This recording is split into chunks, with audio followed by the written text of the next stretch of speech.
All right, so our Q&A today, some questions that came in. Question number one, I'm using Ion Pro Wave, probably, every morning for H. pylori. Is the frequency of this program going to kill the H. pylori in my stomach? And is this enough treatment for H. pylori? As we know, H. pylori destroys stomach acid. Is the bacteria Is this bacteria create ammonia that can cause bad breath? If yes, what's the solution if HCl? Pepsin and digestive enzymes do not work. Okay, so H. pylori in itself doesn't necessarily destroy stomach acid. It's actually because a person has low stomach acid that is one major reason why we get H. pylori overgrowth in the stomach. Now remember, H. pylori is a bacteria, Helicobacter pylori, and it's part of our normal flora. But the main strain that causes that ends up in overgrowth in our stomach and can go through the stomach walls and can get into the bloodstream. It's one of the top 5 causes of heart disease.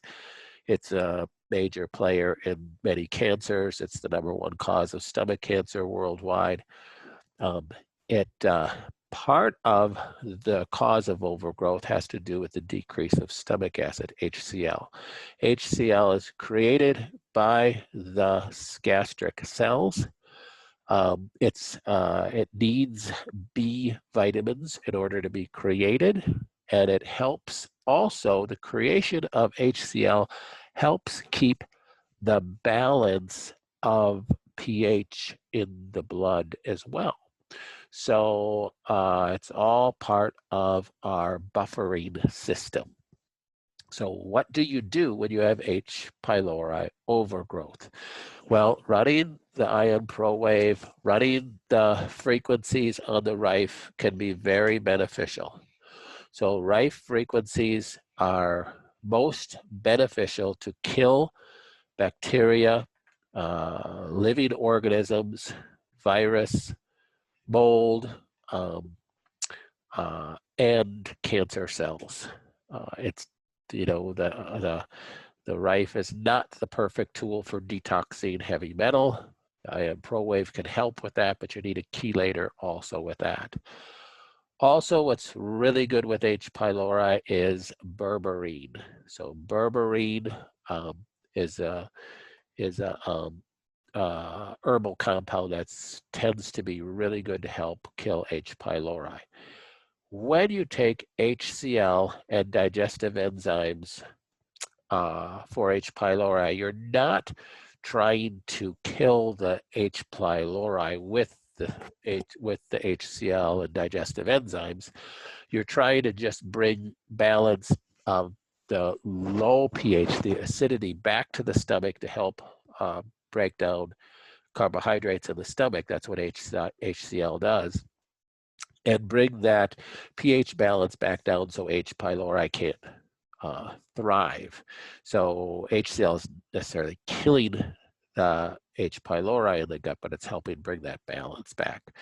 Now, H. pylori is important. I write a lot about it. I have a number of blogs and web pages about it because it's so prevalent. Some articles that came out a number of years ago said that the majority of the population have an H. pylori overgrowth. And one doctor who actually put it on the mark came out and said that H. pylori is the cause of stomach ulcers, and he was so ridiculed that he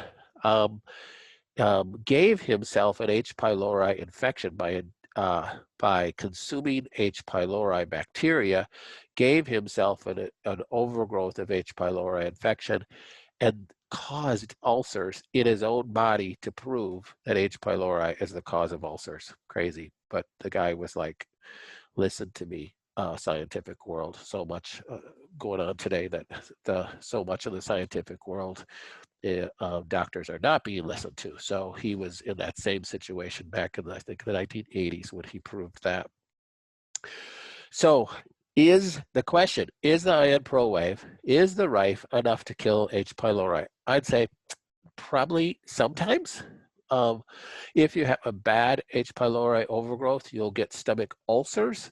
Then you can't take HCl. I would go with berberine. I would go with some other products like gastromycin that has bismuth in it to help calm that stomach down uh, first. And then when your stomach starts to heal, the ulcers start to heal, then I would add HCl and digestive enzymes, but continue on the berberine.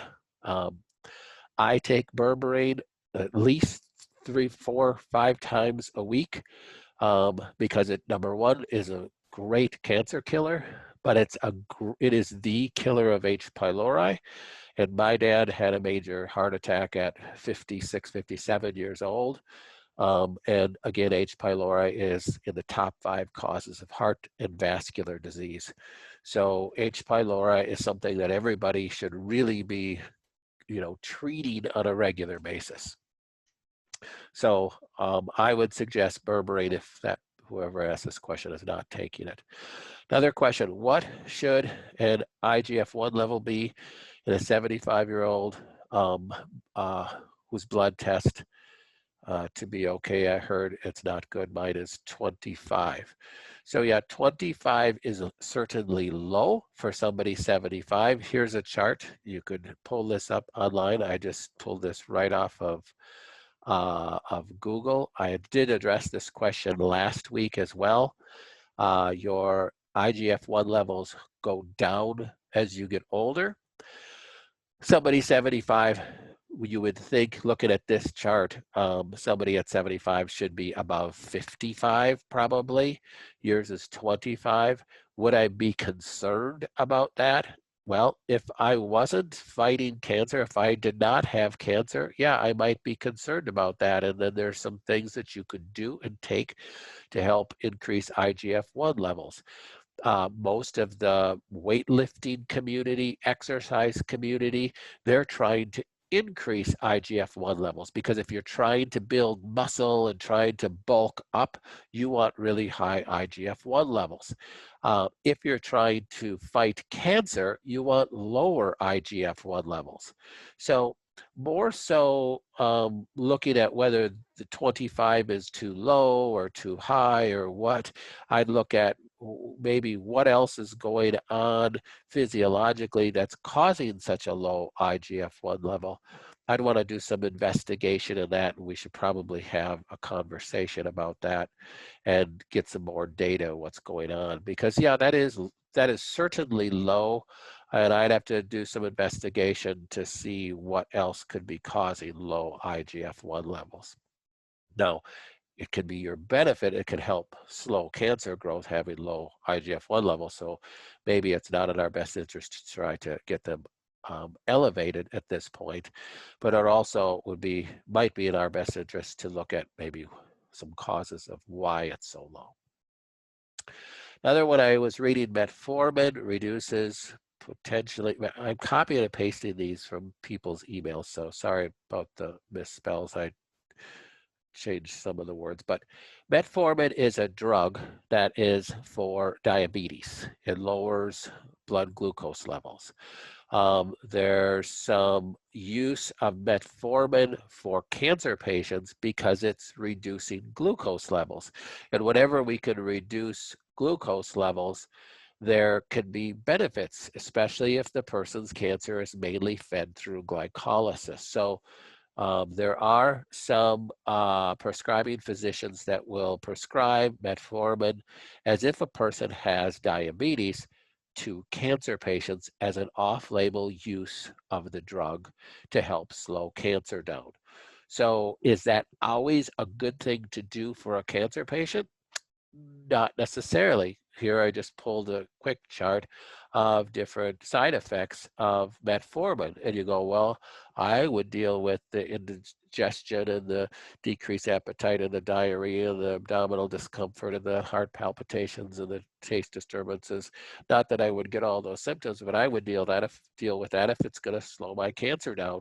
And I would agree. These are side effects that you can deal with if it's going to slow your cancer down.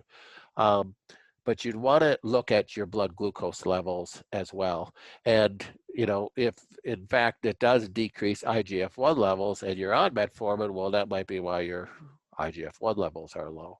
So you do want to look at side effects of drugs before you start using them. And you want to look at what the off-label purpose of that drug is. So for a cancer patient, the off-label purpose of using metformin is to decrease blood glucose levels. And if your blood glucose level is already low because you're eating a really good diet and you're not consuming a lot of carbohydrates, and you are testing your blood glucose level and 12-hour fasted blood glucose is in the 70s or 80s, then it might not be in your best interest to use metformin. But if your 12-hour fast of blood glucose level is still 111, then metformin might be a good addition to add to get those blood glucose levels down to a healthier number. Another question. I know there are blood tests besides tumor marker tests that show circulating cells in the blood. Okay, so first of all, the tumor marker tests are not showing, and I don't know that this person is making that comment, but let's clarify. Tumor marker tests are measuring a specific enzyme that some tumors give off. They're not showing circulating tumor cells. So I would like to do one, and I'm assuming they're saying a blood test showing circulating tumor cells because of the next part of this question. In December, since I have not had such a blood test done, which lab should one use? Biosep lab is in San Diego, are doing liquid biopsy blood tests. I don't know which tests they do. So personally, I don't see a big value at all in doing a test for circulating tumor cells. So circulating tumor cell is going to take a couple of vials of blood out of your blood, and they're going to measure circulating tumor cells. Well, just because I don't have, any circulating tumor cells in those 2 vials of blood does not mean that I don't have or haven't had circulating tumor cells within the time that I started to develop cancer, then finally was diagnosed with cancer, and now I'm going through a treatment of cancer. So you just have to assume that you have circulating tumor cells. So remember what a circulating tumor cell is. The primary site of cancer here, like in this picture, will break off little cells. Those are circulating tumor cells.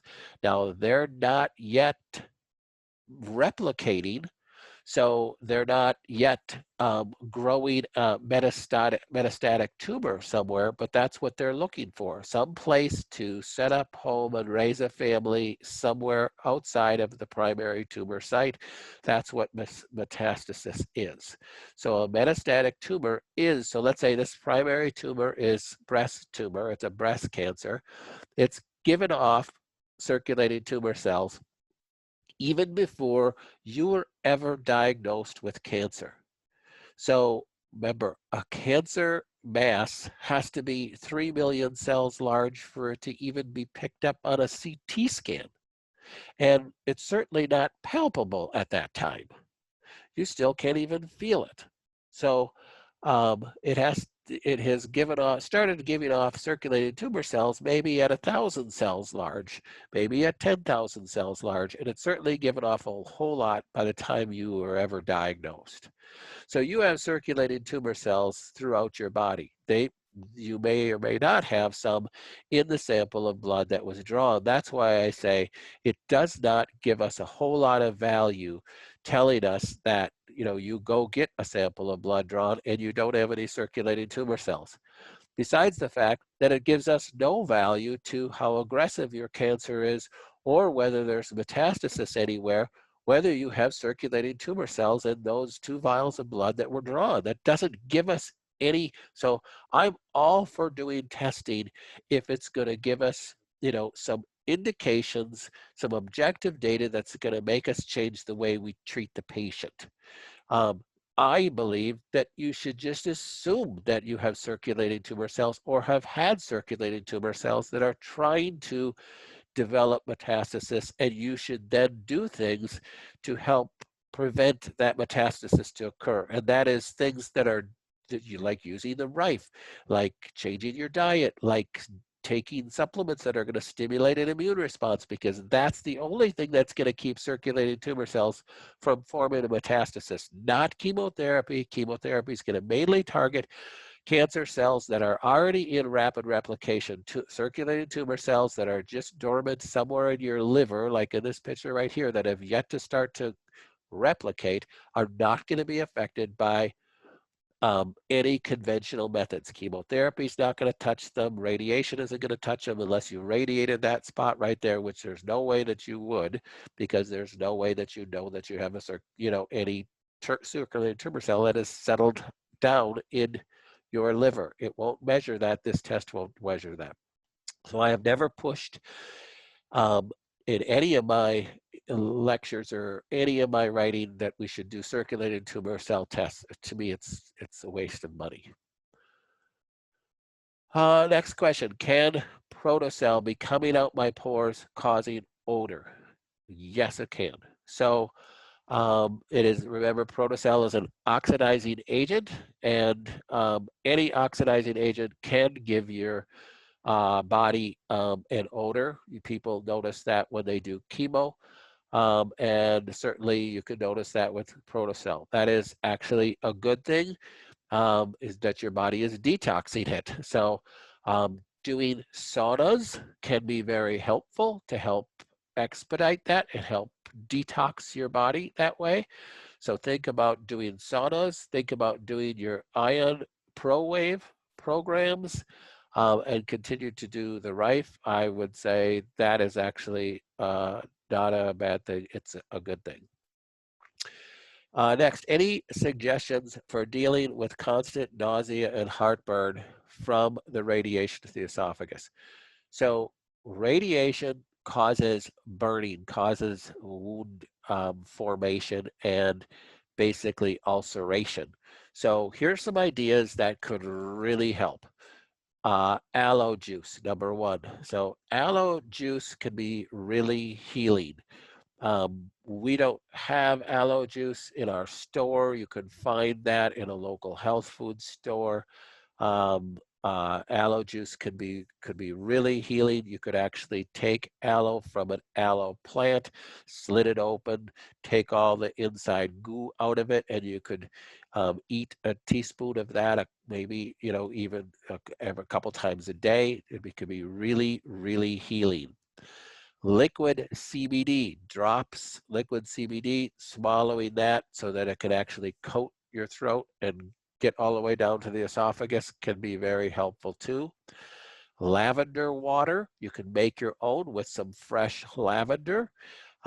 Put it in a water bottle and you can make your own lavender water. Add that to your water, can be helpful. Coconut oil can help coat your squamous cells of your esophagus. That can be very helpful. Juicing cabbage, so that can be very helpful to the stomach lining and the esophageal lining. Making cabbage juice. Also potato juice. I didn't have it in here, but potato juice can be very healing to that too. So if you could get a juicer and juice cabbages, juice potatoes, you can add some other things to it for flavor. Add some apple to flavor would be good too. Fenugreek tea, fenugreek leaves can be very healing to that area as well. Banana can be healing and honey can be healing. We'd always suggest pure honey that is not pasteurized, local honey that's not pasteurized. So those would be some really good things to heal. These would also be good things. You go back to the question up here with the stomach, if you have a stomach ulcer too, those are some really good things to help heal that too. One of the other things too, I mean, the pain is coming from radiation from the esophagus, but you don't know about the possible issues with any bacteria overgrowth that now is taking advantage of that wound there too. So think about probiotics too. The other thing you might want to, that I might suggest with any stomach ulcers or ulcers in the esophagus is opening up any capsule supplements that you're taking, opening them up.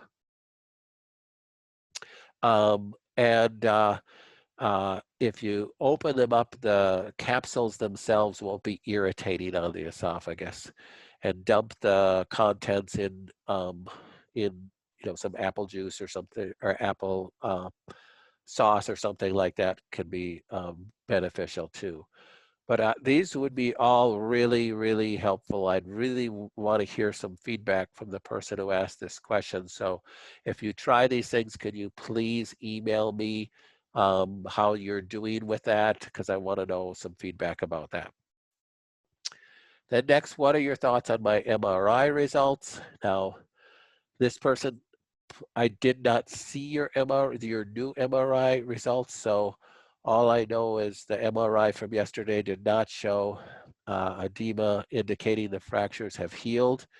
Again, I just copied and pasted this exact question, so I would like to see what the radiologist said about the MRI results to give a more perfect answer to this. So if you could email me not the MRI itself, but the radiology report, and I'll gladly get on the phone and talk to you about that so we can get more detail on that. So I'm answering that correctly. Okay, so again, we're going to open it up for questions. Please unmute yourself so I can hear you. And because I'm allowing everybody to unmute themselves, I can't unmute you. So.